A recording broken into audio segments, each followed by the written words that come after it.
नमस्कार दोस्तों, हमारे चैनल रियल फैक्ट सनातन में आपका फिर से स्वागत है। पुराण के अनुसार मनुष्य के कल्याण के लिए कई तरह के नियम बनाए गए हैं और उनके बारे में विवरण भी किया गया है। इनमें खान पान से लेकर कपड़े पहनने को लेकर कई नियम शामिल हैं। विष्णु पुराण के अनुसार कुछ काम ऐसे हैं जिन्हें निर्वस्त्र होकर करना अपमान के समान है और साथ ही वह इंसान पाप का भागीदार भी बनता है। यही कारण है कि पूजा अर्चना में बिना सिले हुए वस्त्र को धारण करने का विधान है। विष्णु पुराण के एक अध्याय में यह बात साफ कही गई है कि मनुष्य को पूरी तरह से निर्वस्त्र होकर स्नान कभी नहीं करना चाहिए। याद रखें कि स्नान करते समय शरीर में कम से कम एक कपड़ा तो जरूर होना चाहिए। भगवान कृष्ण ने भी गोपियों को यह सलाह दी थी, कभी नग्न होकर स्नान नहीं करना चाहिए, क्योंकि ऐसा करने से जल देवता का अपमान माना जाता है। यह हम सभी जानते हैं कि जल हमारे जीवन के लिए कितनी आवश्यक है। इंसान का जल के बिना जीवन सोचना नामुमकिन है। जल है तो जीवन है। 3 इसलिए जल देवता को आप प्रसन्न रखना चाहते हैं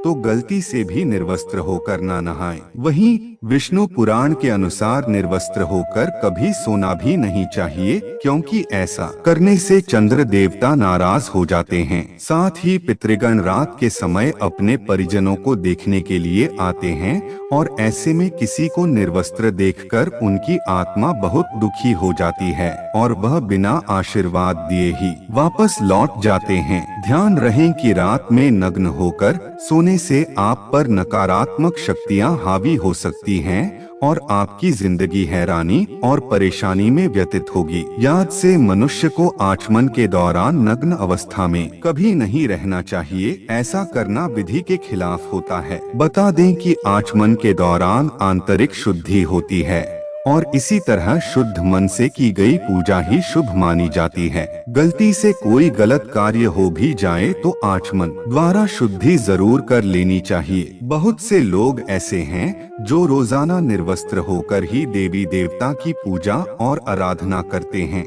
क्योंकि उन्हें लगता है कि कपड़े अशुभ होते हैं और वह पहनकर पूजा करना कभी सफल नहीं होता है। कपड़े न पहनकर पूजा करना आपको कोई सफल पूजा का शुभ फल नहीं प्राप्त कराएगा, बल्कि पापा का भागीदार बनाएगा। यह सत्य है कि पूजा या फिर यज्ञ के दौरान बिना सिले हुए वस्त्र धारण करने का विधान है, और ऐसा इसलिए है क्योंकि सिलाई जो है वह सांसारिक मोहमाया के बंधन का प्रतीक माना गया है। भला हम यह कैसे भूल सकते हैं कि भगवान की पूजा हर बंधन से अलग होकर करनी चाहिए।